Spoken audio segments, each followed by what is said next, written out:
Some babies are called mistakes the minute they're born, but mistakes don't grow up to change the world unless someone chooses to fight for them. This story is about that choice.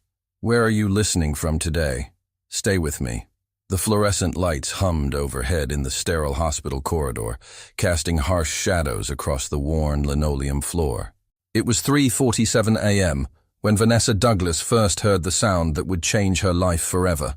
Not one cry, but four, rising and falling in perfect harmony like a broken symphony echoing through the empty maternity ward. She paused outside room 312, her worn sneakers squeaking against the floor. Through the small window, she could see them. 4 tiny figures wrapped in hospital blankets, their dark skin beautiful against the white cotton.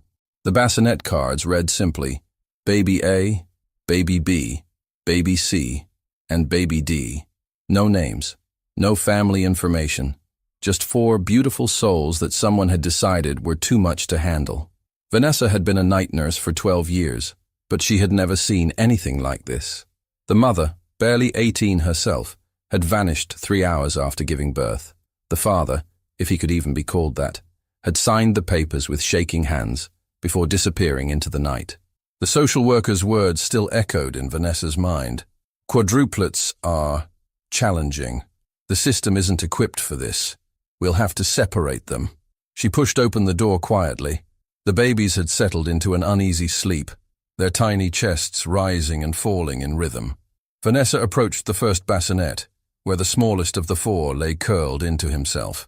His little fist was pressed against his cheek, and even in sleep, his brow was furrowed as if he already knew the world had turned its back on him. "Hey there, little one," Vanessa whispered, her voice barely audible over the hum of the monitors. She reached out, hesitating for just a moment before gently touching his hand. His fingers immediately wrapped around her index finger with surprising strength. That's when she knew. The next morning, Vanessa sat across from Mrs. Morgan, the head of social services, in a cramped office that smelled of old coffee and broken dreams. The woman's eyes were kind but tired, worn down by years of placing children who needed more than the system could give. "Vanessa, I understand your concern," Mrs. Morgan said, shuffling through a stack of papers. "But you have to understand. 4 babies, all at once, with special needs considerations. No family has expressed interest in taking all 4. The best we can do is find good homes for each of them individually." Vanessa's heart clenched. She had seen what happened to siblings separated by the system. She had grown up in it herself, bouncing from foster home to foster home, always wondering if she had brothers or sisters somewhere, always feeling like a piece of her was missing. What if, Vanessa's voice was barely a whisper, what if someone wanted to adopt all 4, Mrs. Morgan looked up from her paperwork, her expression softening. "Vanessa, honey, I know what you're thinking, but you're a single woman working double shifts. You live in a 1-bedroom apartment. The state has requirements." "I have savings," Vanessa interrupted, her voice growing stronger. "I've been saving for years. I can get a bigger place. It's not just about money." Mrs. Morgan's voice was gentle but firm. 4 babies, Vanessa. 4 babies who will need constant care, medical attention, education. The financial burden alone would be astronomical.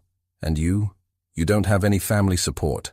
Vanessa sat in silence for a moment, feeling the weight of impossibility settling on her shoulders. But then she thought of those 4 tiny hands, the way they had instinctively reached for each other when she had placed them close together, the way their breathing had synchronized when they slept side by side. "What if I could prove I could do it?" Vanessa asked quietly. Mrs. Morgan leaned back in her chair. "How? Give me a chance. Let me be their foster parent while the adoption process goes through 6 months. If I can show that I can provide for them, care for them, give them what they need, will you consider it?"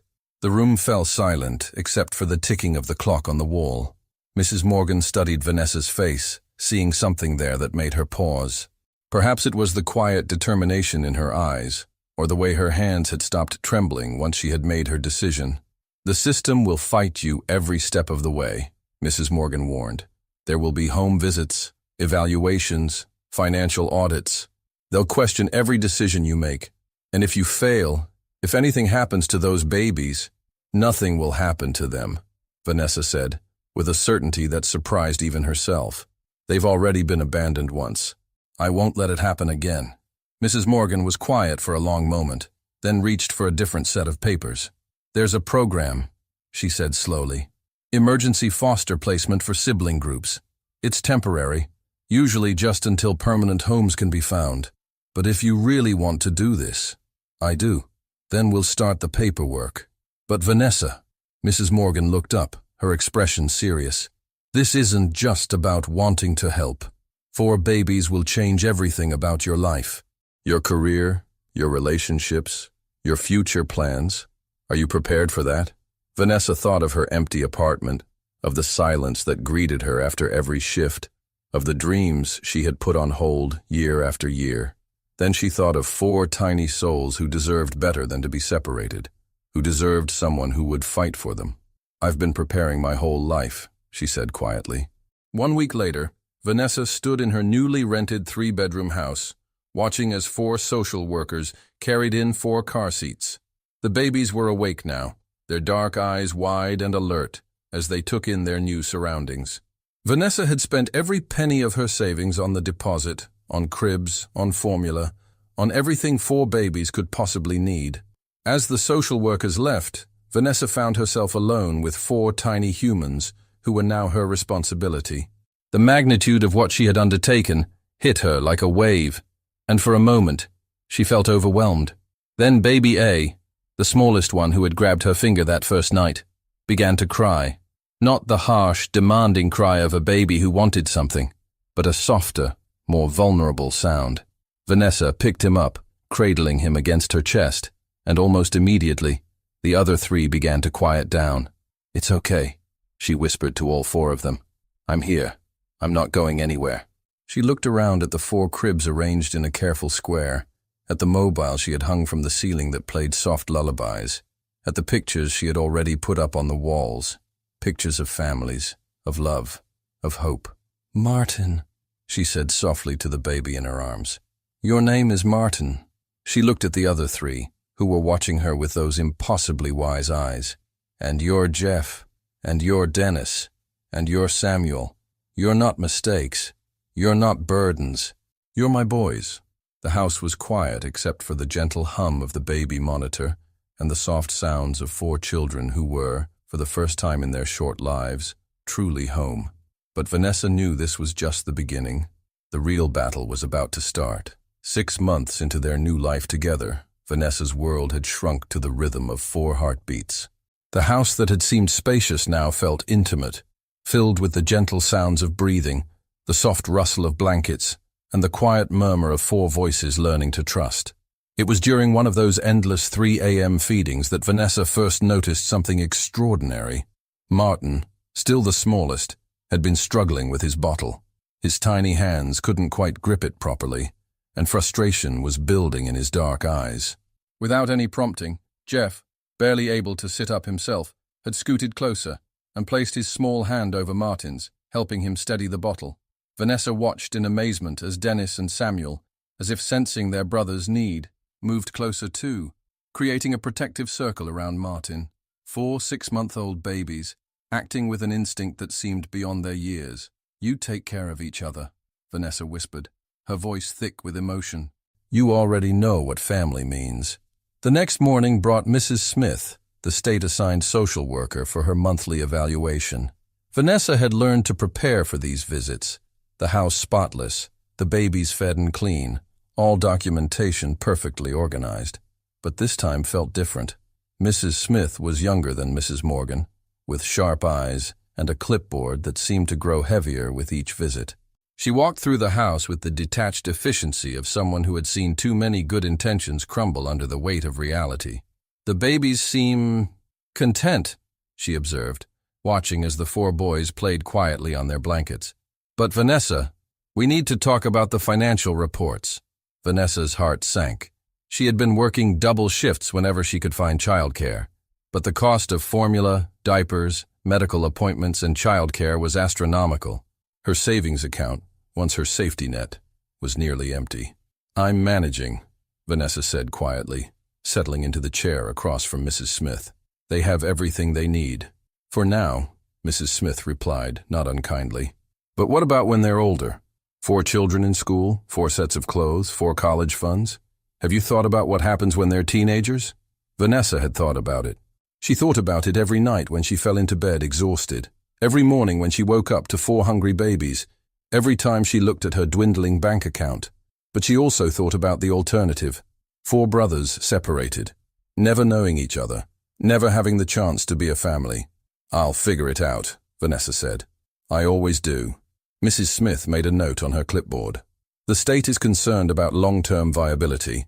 There's a family in Connecticut, the Williamses. They're interested in adopting 2 of the boys. They have resources, a big house, established careers." "No." The word came out sharper than Vanessa intended. "They stay together." "Vanessa, be realistic. You're a single woman working as a nurse. You're barely making ends meet now. What happens when one of them gets sick? What happens when you get sick?" Before Vanessa could answer, a soft sound drew their attention. Martin had started to fuss, and instantly, his brothers responded. Jeff began making quiet, shushing sounds, while Dennis and Samuel moved closer, their small hands reaching out to comfort their brother. Within moments, Martin had settled, surrounded by his brother's protective presence. Mrs. Smith watched this display with something like wonder in her eyes. "How long have they been doing that?" "Since the beginning," Vanessa said softly. "They're not just brothers. They're connected in a way I've never seen before." That evening, after Mrs. Smith had left with promises to review the situation, Vanessa sat on the floor with the 4 boys. They were 7 months old now, each developing their own personality. Martin was the gentle one, always the first to comfort the others. Jeff was the protector, alert and watchful. Dennis was the curious one, always reaching for new things, new experiences. Samuel was the quiet observer, taking everything in with those wise, dark eyes. "What am I going to do?" Vanessa asked them quietly, as if they could understand. "How do I keep you together when the whole world wants to split you apart?" Samuel, who rarely vocalized, made a soft sound and reached for her hand. His brothers, as if responding to some silent signal, all moved closer, creating a circle around her. For a moment, Vanessa felt the weight of their trust, their absolute faith that she would find a way. That night, after the boys were asleep, Vanessa sat at her kitchen table with a cup of cold coffee and a pile of bills. The math was unforgiving. Her nursing salary, even with overtime, wasn't enough. The state subsidies helped, but they were temporary. She needed a solution that would not only keep the boys together, but give them the future they deserved. She pulled out her laptop and began researching. Scholarships for multiple children, work from home opportunities, small business loans, anything that might create a path forward. It was nearly dawn when she found it. A small article in a parenting magazine about a woman who had started a successful online business creating educational content for children. The woman had begun with nothing but a passion for teaching and a laptop.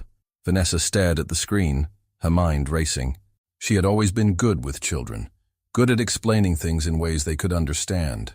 During her nursing training, she had tutored other students, helped them grasp difficult concepts. What if, the next day, during the boys' afternoon nap, Vanessa made a decision that would change everything? She opened her laptop and began typing. "Hello, my name is Vanessa Douglas, and I believe every child deserves to learn, no matter their circumstances." She created her first video that afternoon, a simple explanation of colors and shapes, using toys from the boys' collection. Her voice was gentle, patient, the same voice she used to comfort them when they were scared or tired. When she finished, she looked at the rough footage and wondered if she was being foolish. But then she thought of Martin's gentle nature, of Jeff's protectiveness, of Dennis's curiosity, and Samuel's quiet wisdom. She thought of the way they cared for each other, the way they had taught her what family really meant. She uploaded the video to a small educational platform that night. 2 weeks later, Vanessa was feeding Samuel his morning bottle when her phone buzzed with a notification. Her video had received over 1,000 views and dozens of comments from parents asking for more content. Her heart began to race as she read through the messages. "This is exactly what my daughter needed." "Your voice is so calming. Do you have more videos like this?" More importantly, the platform had sent her a check for $47. It wasn't much, but it was a beginning. That afternoon, while the boys played quietly on their blankets, Vanessa created her second video. This time, she included them in the background, their soft sounds of contentment becoming part of the gentle atmosphere she was creating. She talked about numbers, about patterns, about the way siblings can learn from each other. By the end of the month, she had created 15 videos and earned $340. More importantly, she had found her voice, not just as a caregiver, but as a teacher, as someone who understood that learning happens best in an environment of love and security. The boys were 8 months old when Mrs. Smith made her next visit. This time, Vanessa was ready. "I want to show you something," Vanessa said, leading Mrs. Smith to her small home office. The room was simple, but organized. A desk with her laptop, a shelf of educational books, and a small whiteboard covered with notes and schedules. "I've started a business," Vanessa explained, "creating educational content for children. It's growing faster than I expected." Mrs. Smith looked skeptical. "Vanessa, online businesses are risky. What if it doesn't work out?" "Then I'll find another way," Vanessa said simply. "But I won't give up on them. They're not just 4 separate children who happen to be born at the same time. They're a family, and families stick together." As if summoned by her words, soft sounds came from the living room, the boys waking up from their nap, calling for her in their own wordless way. Vanessa excused herself and returned with Martin in her arms, the other 3 crawling behind her with determined persistence. Mrs. Smith watched as the boys naturally arranged themselves around Vanessa, Martin content in her arms while his brothers settled at her feet. There was something about the scene that spoke of more than just childcare. It spoke of belonging, of love, of a bond that couldn't be replicated in separate homes. "How much did you make last month?" Mrs. Smith asked quietly. $800, Vanessa replied. "This month looks like it might be over 1,000. It wasn't enough yet, but it was progress. More importantly, it was hope." Mrs. Smith made notes on her clipboard, but her expression had softened. "The state still has concerns about long-term stability." "I understand," Vanessa said, "but give me 6 more months. Let me show you what we can build together." That night, after the boys were asleep, Vanessa sat at her laptop again. But this time, she wasn't just creating content about colors and shapes. She was planning their future, mapping out how her small business could grow, how she could provide not just for their basic needs, but for their dreams. She looked at the 4 cribs arranged in their careful square, at the mobile that still played soft lullabies, at the family photos she had added to the walls, pictures of the 5 of them together, creating their own definition of what family could be. "We're going to make it," she whispered to the sleeping boys. "I don't know how yet, but we're going to make it." Outside, the world continued its indifferent rotation, but inside their small house, something extraordinary was taking root, a family built not on biology or convenience, but on choice, on love, on the quiet determination of a woman who refused to let 4 innocent souls be scattered to the winds. The real journey was just beginning. 2 years had passed since Vanessa first held Martin in that sterile hospital corridor, and the house on Maple Street had transformed into something magical. The boys, now walking and babbling in their own secret language, had turned every corner into an adventure. Their laughter echoed through rooms that had once been silent, and their presence had breathed life into spaces that had forgotten what joy sounded like. Vanessa stood in her home office, now expanded into what used to be the dining room, watching her latest video upload. The view counter climbed steadily. 15,000, 20,000, 25,000. Her channel, Learning with Love, had grown beyond her wildest dreams. What had started as a desperate attempt to make ends meet had become something much more powerful, a beacon of hope for families who believed that education should be gentle, inclusive, and filled with warmth. "Mama!" Martin's voice called from the living room, still soft, but more confident now. At 2 years old, he remained the gentlest of the 4, often bringing his brothers books when they were upset, as if he understood that stories could heal almost anything. Vanessa found them in their usual formation, Martin and Samuel building blocks while Jeff and Dennis worked on a puzzle nearby. What struck her most was how they naturally included each other in everything they did. No competition, no jealousy, just an innate understanding that they were stronger together. "Look, Mama!" Jeff pointed proudly at the tower they had built. As the protective one, he had become the natural leader, always making sure his brothers were safe. always checking that everyone was included. "That's beautiful, sweetheart," Vanessa said, kneeling down to their level. "Did you all work on it together?"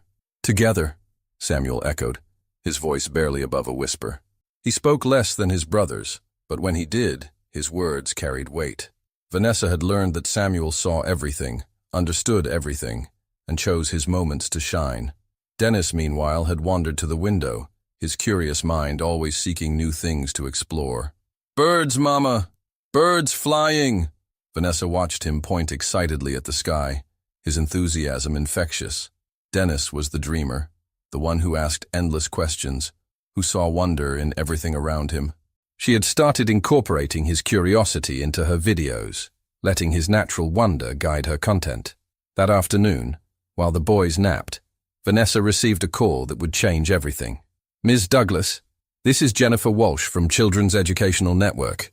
We've been following your work, and we'd like to discuss a partnership opportunity." Vanessa's heart stopped. Children's Educational Network was one of the largest educational content providers in the country. She had watched their programming herself as a child, dreaming of the day she might create something half as meaningful. "I'm sorry, could you repeat that?" Vanessa managed. "We'd like to offer you a contract to create exclusive content for our platform.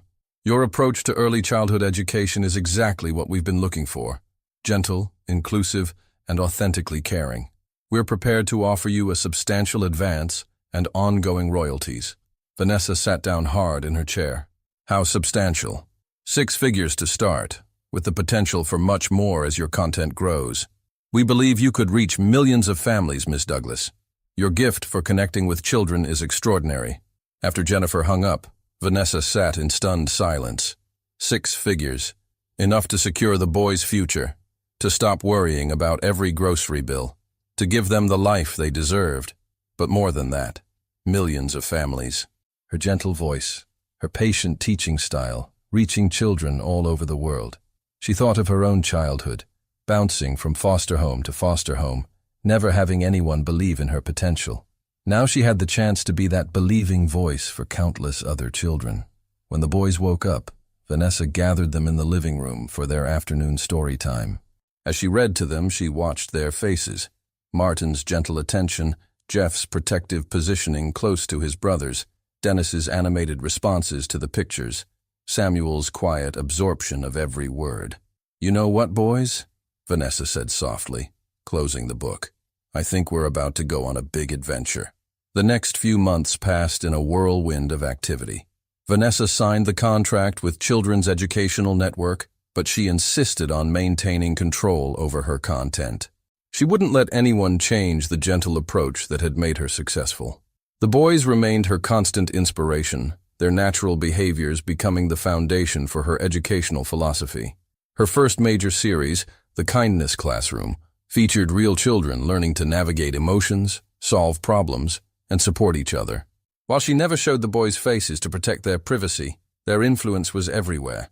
In the way she emphasized cooperation over competition, in her focus on emotional intelligence alongside academic learning, in her belief that every child deserved to be seen and valued.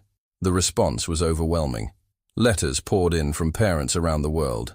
"My daughter was struggling in school until we found your videos. Now she loves learning again. Thank you for showing us that children don't need to be perfect to be worthy of love. Your gentle approach helped my son with autism feel safe in his own learning journey."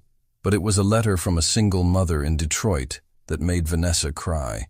The woman wrote, "I'm raising my nephew after my sister passed away.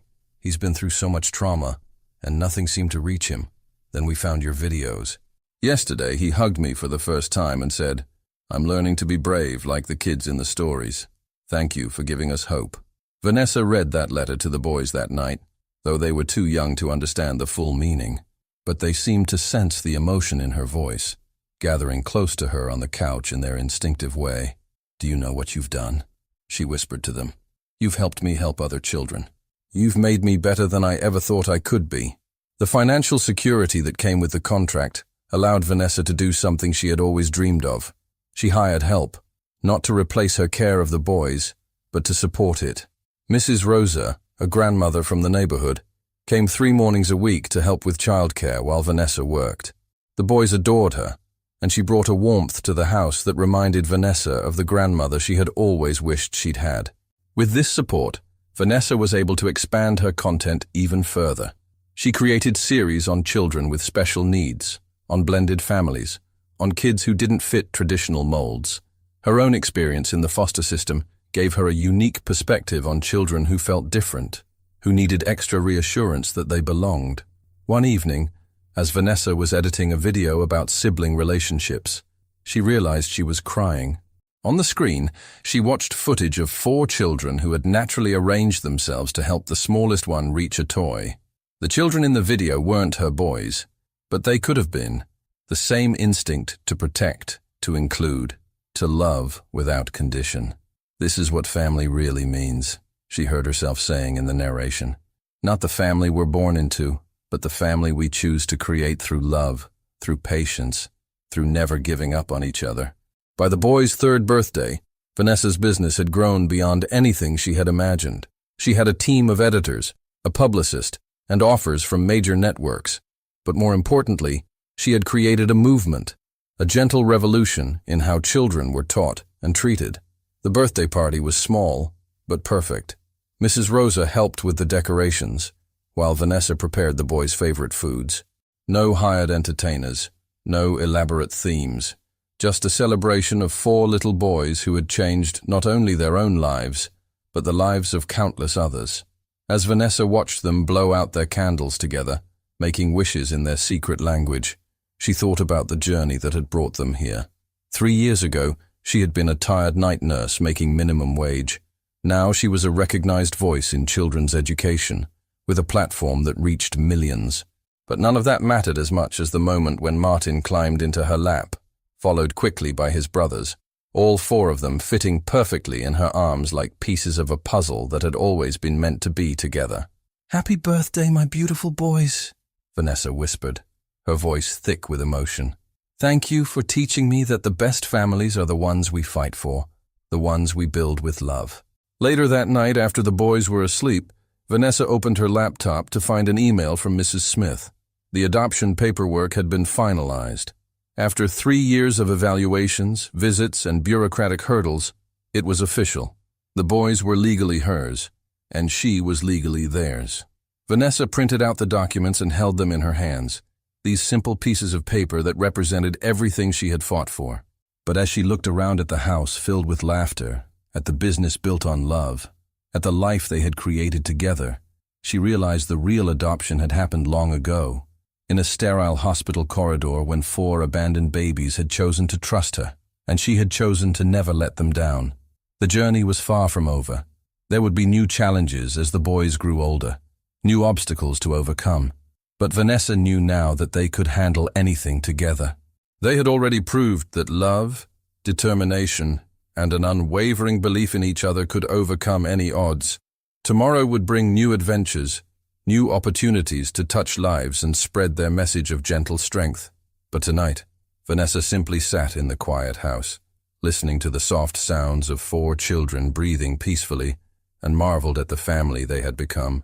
The first day of kindergarten arrived with September sunshine streaming through the kitchen windows, but Vanessa's hands shook as she prepared 4 identical lunchboxes. Martin stood quietly by her side, his small hand resting on her arm in that gentle way he had of offering comfort without words. "Mama sad?" he asked softly, his dark eyes full of concern. Vanessa knelt down to his level, smoothing his carefully pressed shirt. At 5 years old, Martin had grown into his role as the family's emotional anchor, always the first to sense when someone needed care. "Not sad, sweetheart, just proud, and maybe a little nervous." Jeff appeared in the doorway, already wearing his backpack, his protective instincts in full display. "We stay together, Mama. Teacher said we can sit together." Vanessa's heart clenched. She had fought hard to keep all 4 boys in the same classroom, knowing that separating them would be like tearing away pieces of their souls.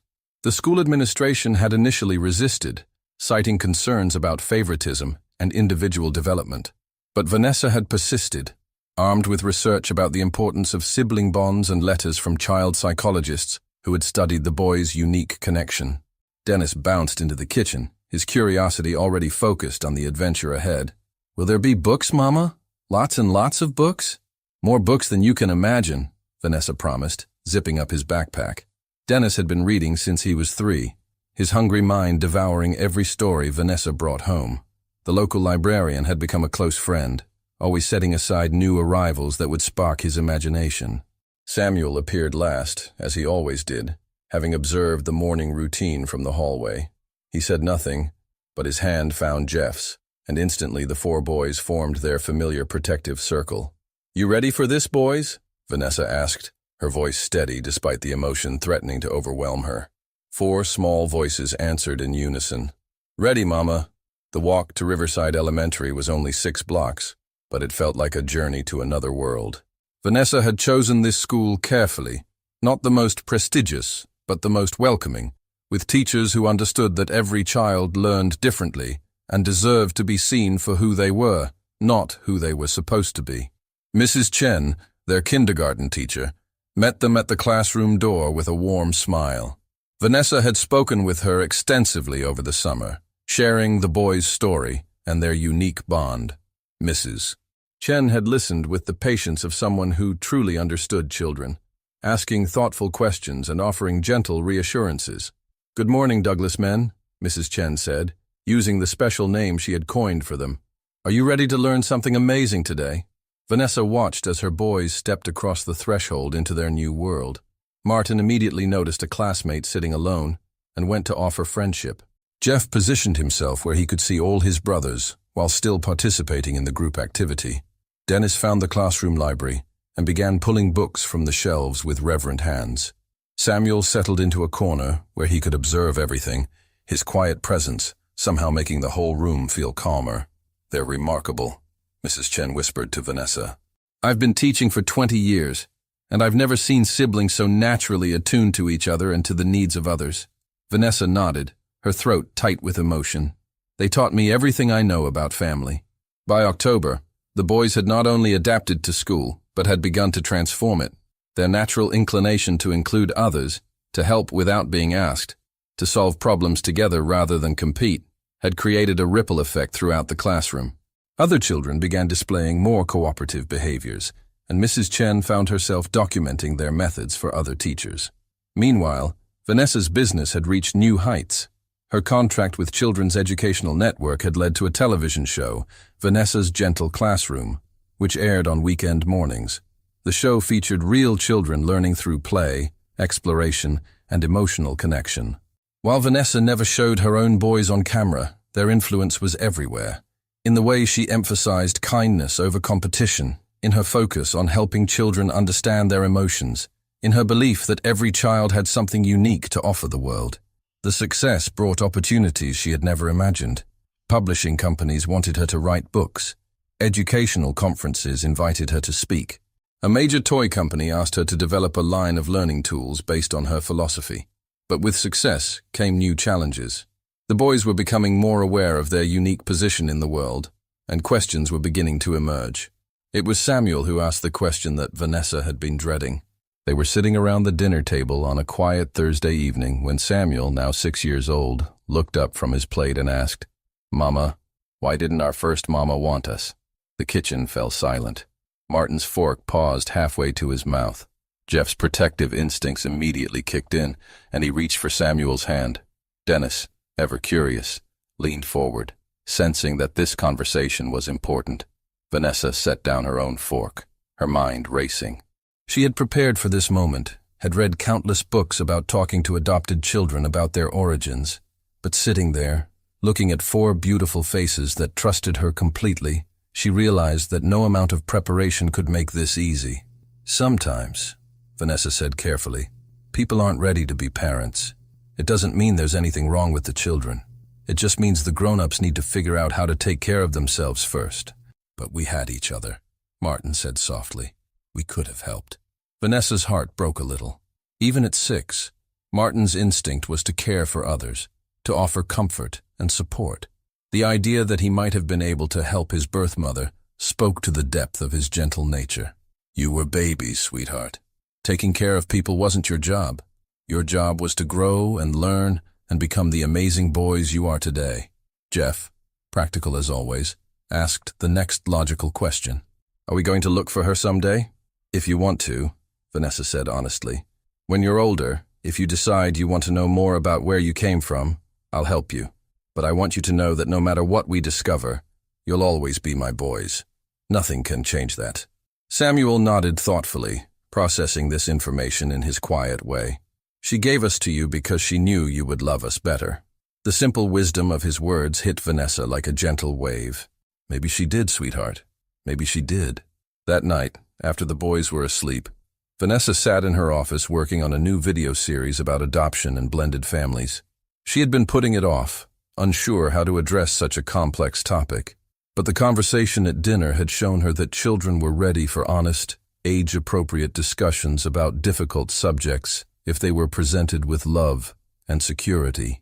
Her first video in the series, Different Kinds of Families, featured children from various backgrounds, some with 2 parents, some with 1, some with grandparents, some with adoptive families. The message was simple but powerful. Families are created by love, not by biology. The response was overwhelming. Letters poured in from adoptive families, single parents, and blended families, all expressing gratitude for content that validated their experiences. One letter, from a little girl in foster care, simply said, "Thank you for showing me that I can have a real family too." But it was a phone call from Mrs. Morgan, now retired from social services, that moved Vanessa to tears. "I've been following your success," Mrs. Morgan said, her voice warm with pride. "Do you remember what you told me that day in my office? You said you'd been preparing your whole life for those boys." "I remember," Vanessa said softly. "I didn't believe you then. I thought you were being naive, that you didn't understand what you were getting into. But watching what you've built, what you've given them and what they've given the world, I realize now that you were right. You were preparing your whole life for them, and they were waiting their whole lives for you." By the boys' 7th birthday, Vanessa's gentle revolution had grown into a movement. Her television show had been renewed for a 3rd season. Her books had become bestsellers. Educational institutions across the country were implementing her methods. She had been invited to speak at the United Nations about the importance of emotional intelligence in early childhood education. But none of those accomplishments mattered as much as the moment when she overheard a conversation between the boys and their classmates during a school visit. "Why do you guys always help everyone?" another child asked. "Because that's what families do," Jeff answered simply. "We learned it from our mama." "But we're not your family," the child protested. Martin looked genuinely confused by this statement. "Everyone's family if you love them enough." Vanessa watched from the classroom doorway as her boys, now tall and confident 7-year-olds, naturally included every child in their circle. They had learned to read each other's needs so perfectly that they moved like a single organism, each brother filling in where the others needed support. Dennis had become the storyteller, weaving tales that captured other children's imaginations. Samuel had found his voice in quiet leadership, the child others came to when they needed someone to listen. Jeff remained the protector, but had learned to protect through inclusion rather than exclusion. And Martin continued to be the heart of their group, the one who sensed when someone needed comfort and offered it without question. That evening, as Vanessa tucked them into their beds, they had graduated from cribs to twin beds, but still insisted on sleeping in the same room. She reflected on the journey that had brought them here. "Mama," Samuel said quietly from his bed, "are you proud of us?" Vanessa turned to look at all 4 boys, their faces illuminated by the soft glow of the nightlight. "More proud than you can imagine, sweetheart. But not because of your grades or your accomplishments. I'm proud because you've learned to love without conditions, to help without expecting anything in return, to see the good in everyone you meet." "We learned that from you," Dennis said sleepily. "No," Vanessa whispered, her voice full of emotion. "You taught me that. You taught me what it means to be a family." As she turned off the light and closed the door, Vanessa heard the soft murmur of their voices as they talked quietly together, planning tomorrow's adventures, sharing thoughts and dreams in the special language only they fully understood. The house settled into its familiar nighttime rhythm, but Vanessa felt a deep sense of anticipation. The boys were growing up, developing their own interests and talents, but their bond remained unbreakable. She could see the men they would become, compassionate, intelligent, strong in their gentleness. The world was about to discover what she had known from the beginning, that 4 babies called mistakes had actually been miracles, waiting for someone who would see their worth and help them shine. The house on Maple Street felt different on the morning of the boy's 16th birthday. Where once 4 identical cribs had stood, now 4 distinct personalities filled every corner with their dreams and ambitions. Vanessa stood in the kitchen, preparing what had become their traditional birthday breakfast, listening to the familiar sounds of her sons getting ready for the day. Martin's guitar drifted softly from upstairs, gentle melodies that seemed to capture emotions words couldn't express. At 16, he had grown into his role as the family's emotional compass, but now his gift extended beyond their home. He volunteered at the Children's Hospital, playing music for young patients, his presence bringing calm to frightened children and overwhelmed parents. Jeff's voice carried down the hallway as he talked on the phone with the coordinator of the youth mentorship program he had started at school. The protective instincts that had once focused solely on his brothers now encompassed every underdog, every kid who needed someone to believe in them. His bedroom walls were covered with photos from community service projects and letters from the younger students he guided. From the basement came the sound of Dennis's latest invention, a device he was designing to help children with learning disabilities interact with educational technology more easily. His curiosity had evolved into a passion for innovation, always seeking new ways to make the world more accessible for those who learned differently. Samuel emerged from his room carrying a stack of notebooks filled with his poetry and short stories. At 16, his quiet observation had blossomed into a powerful voice for social justice. His writing had been published in several youth magazines, and he had been invited to speak at conferences about the importance of giving every child a voice. "Good morning, my beautiful men," Vanessa said as they gathered around the kitchen table, a tradition that had remained constant despite their busy schedules. "Morning, Mama," they chorused, their voices deeper now but still carrying the warmth that had characterized their childhood.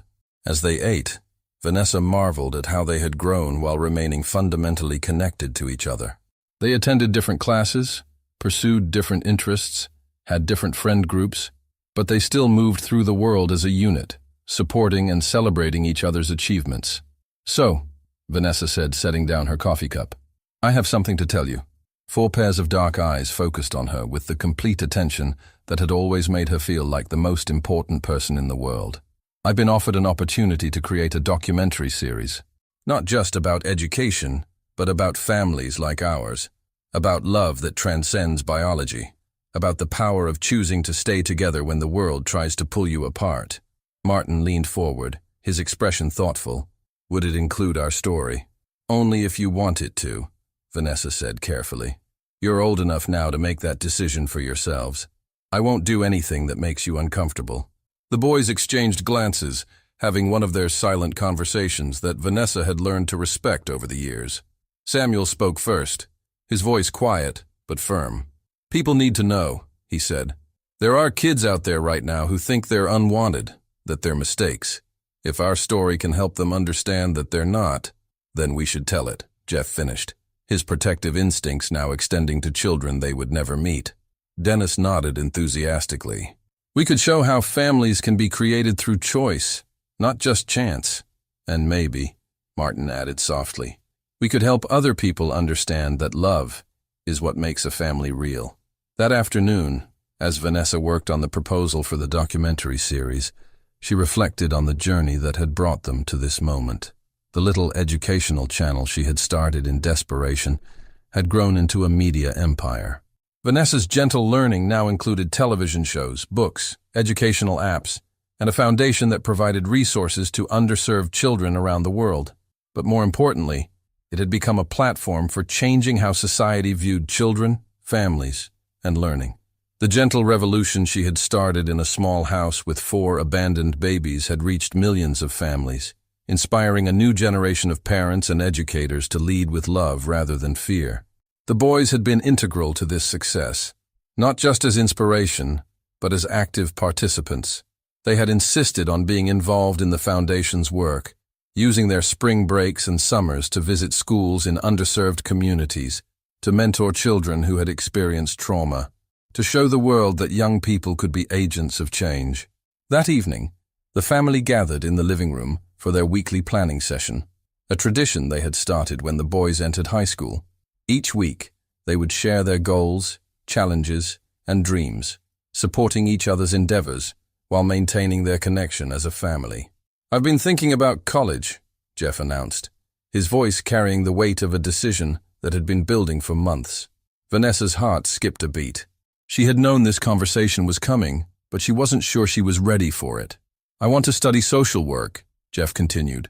"I want to work with kids in the system, kids like we were, but I want to do it right, keeping families together instead of breaking them apart." Martin nodded thoughtfully. "I've been thinking about music therapy. There's this program at Berkeley that combines music with child psychology. I think I could help kids the way music helped me." Dennis bounced slightly in his seat, his enthusiasm infectious. "MIT has this incredible program where you can design technology specifically for educational applications. I want to create tools that make learning accessible for every kid, no matter how their brain works." All eyes turned to Samuel, who had been listening with his characteristic quiet attention. When he spoke, his voice was soft but certain. "I want to be a writer," he said, "but not just any writer. I want to tell stories about families like ours, about kids who don't fit the traditional mold. I want to give voice to the children who feel invisible." Vanessa felt tears prick her eyes. Each of her sons had found their calling, and each calling was rooted in the same principle that had guided their family from the beginning, the belief that every child deserved to be loved, supported, and given the chance to shine.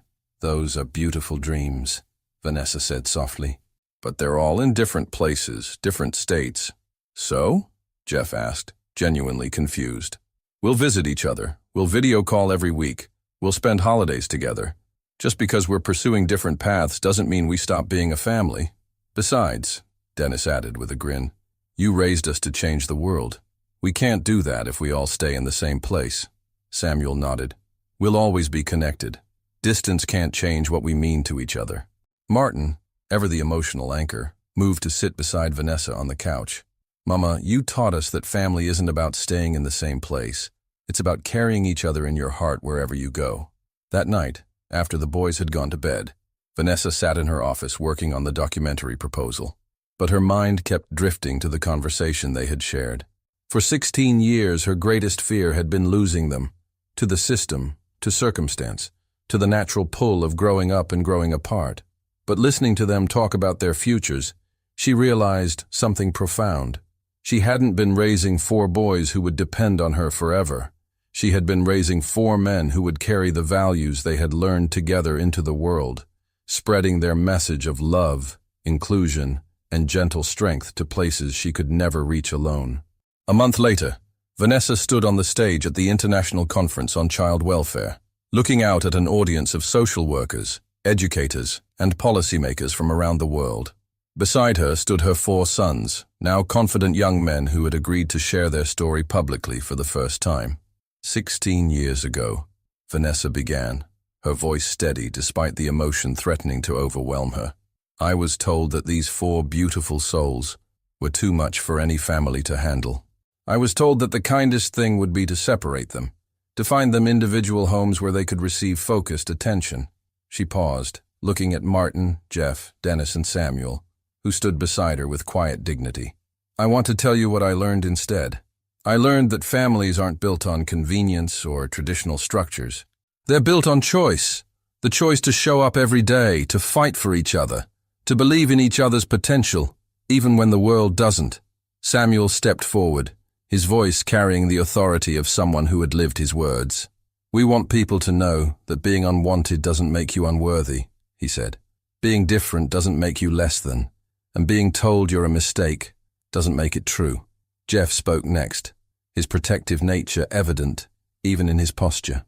"There are kids in the system right now who think no one will ever choose them. We're here to say that's not true. Someone will choose you. Someone will fight for you. Someone will see your worth." Dennis, his enthusiasm undimmed by the formal setting, added, "And when someone does choose you, you'll discover that you have the power to change the world. Every kid who feels different, who doesn't fit the mold, you're not broken. You're exactly what the world needs." Finally, Martin spoke, his voice gentle but carrying to every corner of the auditorium. We learned something important in our family. Love doesn't divide when it's shared, it multiplies. The more people you include, the stronger you become.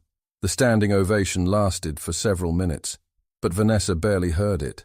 She was watching her sons, these incredible young men who had taken the love they had received and transformed it into a force for change in the world. After the conference, as they walked through the airport preparing to return home, a young woman approached them hesitantly. She was probably in her early 20s, with the cautious demeanor of someone who had learned not to expect too much from the world. "Excuse me," she said softly. "I was in the audience today. I wanted to thank you." Vanessa smiled encouragingly. "What's your name, sweetheart?" "Maria. I aged out of foster care 3 years ago. I never found a permanent family, and I always thought there was something wrong with me." Martin stepped forward, his instinct to comfort others unchanged despite his growth. "There's nothing wrong with you. I know that now," Maria said, tears streaming down her face. "Listening to your story, seeing what you've built together, I realize that I can still create the family I always wanted. Maybe not the way I imagined, but in a way that's real and beautiful and mine." Samuel pulled out a piece of paper and wrote something on it, handing it to Maria with a gentle smile. "This is my email. If you ever need someone to remind you of your worth, reach out. Family isn't just about the people who raised you. It's about the people who choose to believe in you."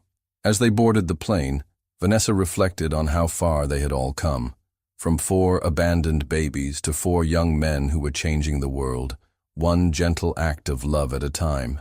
The documentary would air next year, their story would reach millions more families, and their foundation would continue to grow. But none of that success meant as much as the moment when Maria had walked away with renewed hope, carrying with her the message that had guided their family from the beginning. Everyone deserves to be chosen. Everyone deserves to be loved. Everyone deserves the chance to become who they're meant to be. The airplane lifted off into the night sky, carrying them home to the house on Maple Street where their journey had begun. But Vanessa knew that home wasn't a place anymore. It was the unbreakable bond between 5 people who had chosen each other and had never stopped choosing each other, no matter what challenges life brought their way. 10 years later, Vanessa stood in the grand ballroom of the Children's Defense Fund annual gala, watching as her sons, now successful men in their 20s, worked the room with the same natural grace that had characterized their childhood.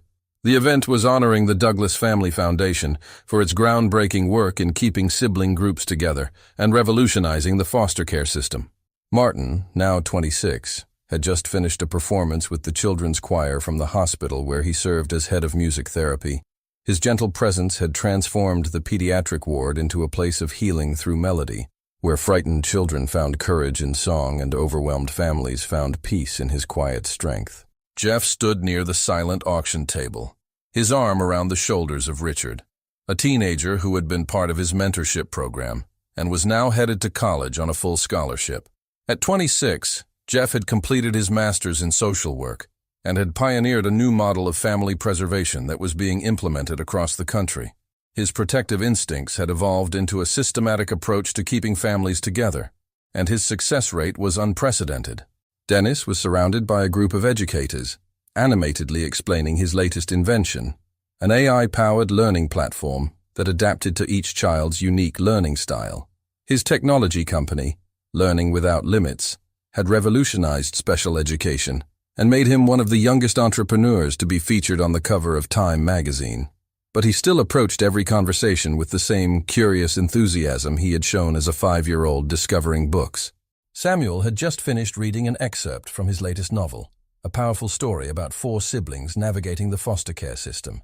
His writing had garnered critical acclaim and commercial success, but more importantly, it had become required reading in social work programs across the country. His quiet voice had become a clarion call for children who had no voice of their own. Vanessa felt a familiar swell of pride, not for their achievements, but for the men they had become. Each had found success beyond anything she could have imagined, but they had never forgotten the values that had shaped them: love, inclusion, gentle strength, and an unwavering belief that every child deserved to be chosen. Vanessa Douglas? Vanessa turned to find a woman in her 40s approaching, her eyes bright with recognition. "I'm Dr. Jennifer Walsh. Well, Jennifer Walsh Rodriguez now. I was the executive from Children's Educational Network who called you all those years ago." Vanessa's face lit up with recognition. "Jennifer, how wonderful to see you again." "I wanted to thank you," Jennifer said, her voice thick with emotion. "Not just for the incredible work you've done, but for showing me what was possible. Watching your family's journey inspired me to adopt my daughter from foster care 5 years ago. She was 8 when she came to us, had been in 7 different homes. Everyone said she was difficult and damaged." Jennifer's eyes sparkled with tears and joy. "She's 13 now, and she's the light of our lives. She wants to be a social worker like Jeff when she grows up. She says she wants to help kids like she used to be." Vanessa reached out and squeezed Jennifer's hand. "That's beautiful. What's her name?"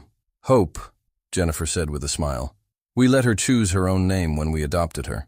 She said she wanted a name that meant what our family gave her." As Jennifer walked away, Vanessa felt the familiar warmth that came from knowing their story had rippled outward in ways they might never fully understand. But tonight wasn't just about celebrating the past. It was about looking toward the future. The evening's keynote speaker took the stage, and Vanessa was surprised to see Mrs. Morgan, now in her 70s, but still vibrant, approaching the podium. "23 years ago, Mrs." Morgan began, her voice carrying clearly through the ballroom. "A young nurse came into my office with an impossible request. She wanted to adopt 4 babies, quadruplets who had been abandoned at birth. I thought she was naive. I thought she didn't understand what she was asking for." Vanessa felt her sons move closer, their presence a comforting anchor as Mrs. Morgan continued. "I was wrong. Vanessa Douglas didn't just raise 4 children. She raised 4 world changers." Martin Douglas has revolutionized pediatric care through music therapy, bringing healing to thousands of children and families. Jeff Douglas has transformed the foster care system, developing approaches that have kept over 10,000 sibling groups together. Dennis Douglas has created technology that has made quality education accessible to children with special needs around the globe.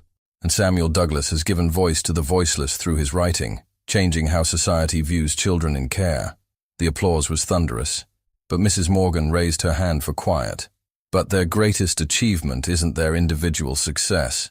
It's the fact that they remained a family. In a world that wanted to separate them, they chose to stay together. In a system designed to break families apart, they proved that love is stronger than circumstance. She paused, her eyes finding Vanessa in the audience. "Vanessa, you told me you had been preparing your whole life for those boys. Tonight, I understand what you meant. You weren't just preparing to be their mother. You were preparing to show the world what family really means." As the evening wound down, the 5 of them found themselves alone on the hotel balcony, looking out over the city lights. It had been their tradition since the boys were teenagers. After every major event, they would find a quiet moment to reconnect, to remember who they were beneath all the external recognition. "Do you ever think about them?" Martin asked quietly. "Our birth parents?" It was a question that surfaced occasionally, less frequently as the years passed, but always with the same gentle curiosity. "Sometimes," Vanessa admitted. "I hope they're at peace with their decision. I hope they know that you're okay, more than okay." "I think they must," Samuel said thoughtfully. "The ripple effects of their choice, of your choice to keep us together. It's reached so many people. Maybe that was always the plan." Jeff nodded. "We've kept thousands of families together because we stayed together. That has to count for something." Dennis, ever the optimist, grinned. "Plus, imagine their surprise if they ever Google us. Remember those babies we gave up? Well, turns out they changed the world." They laughed, the sound carrying across the night air. It was the same laugh Vanessa had heard echoing through the house on Maple Street for over 2 decades. Full of joy, completely connected, unmistakably family. "I have an announcement," Martin said, his voice taking on the gentle seriousness that meant something important was coming. "Betsy and I are engaged." The balcony erupted in congratulations and embraces. Betsy was a pediatric nurse who worked with Martin at the hospital, and Vanessa had loved her from the moment they met. She had the same gentle strength that characterized their family, the same instinct to nurture and protect. "There's more," Martin continued, his eyes sparkling. "We want to adopt, not just one child, We want to adopt a sibling group that no one else will take. Vanessa felt her heart swell to breaking. Martin, you taught us that family isn't about biology, he said simply. It's about choice. Betsy and I want to choose children who need someone to fight for them, the way you fought for us. We all do, Jeff added quietly. Maybe not right away, but eventually. We want to create families the way you created ours. Samuel nodded. There are so many kids out there who think they're mistakes, who think they're too much trouble. We want to show them what we learned, that they're not mistakes. They're miracles waiting for someone to see their worth. Dennis bounced slightly, his enthusiasm undimmed by adulthood. Imagine it, the next generation of Douglas kids, carrying on the tradition of changing the world through love. Vanessa looked at her 4 sons, these incredible men who had taken the love they had received and multiplied it exponentially. They had built careers around their childhood experiences, had used their pain as fuel for transformation, had turned their story of abandonment into a narrative of hope that had touched millions of lives. I love you, she whispered, her voice thick with emotion. I love who you've become, who you've always been. I love the family we built together. We love you too, Mama, they said in unison, their voices deeper now but still carrying the same warmth that had sustained her through the hardest days. As they headed back inside, Vanessa caught sight of their reflection in the glass doors. 5 people who had chosen each other, who had fought for each other, who had proven that the strongest families aren't born, they're built, one act of love at a time. The next morning, Vanessa woke in her hotel room to find a news alert on her phone. The documentary about their family, The Chosen Ones, had won 3 Emmy Awards. But more importantly, it had inspired legislation in 12 states to prioritize keeping sibling groups together in foster care. She smiled, thinking of 4 babies who had once been called mistakes, who had been deemed too much trouble for any family to handle. Those same babies had grown into men who were literally changing laws, transforming systems, and rewriting the narrative around what family could be. Her phone buzzed with a text from the boys' group chat. Breakfast in Mom's room in 20 minutes. We have plans to make. Vanessa laughed, recognizing the tone. Even as successful adults, they still moved through the world as a unit, still made their biggest decisions together, still turned to each other and to her when they needed to figure out their next steps. She ordered room service for 5 and waited for the sound of familiar voices in the hallway. There would be new challenges ahead, new children to help, new systems to change. The boys would marry, would adopt children of their own, would create new branches of their chosen family tree, but they would do it together, the way they had done everything else. Because Vanessa had taught them the most important lesson of all, that love doesn't divide when it's shared. It multiplies, creating ripples that touch lives they may never even know about. 26 years after 4 abandoned babies had grabbed hold of a night nurse's finger and refused to let go, their story continued to unfold. Not as a tale of rescue, but as a testament to the transformative power of choice, of love, of refusing to give up on the belief that every child, no matter how different, how challenging, how unwanted they may seem, deserves the chance to become who they're meant to be. The house on Maple Street still stood, now a registered historical landmark, and the headquarters of the Douglas Family Foundation. But home wasn't a place anymore. Home was the unbreakable bond between 5 people who had proven that the most beautiful families are the ones we choose to create, one act of love at a time.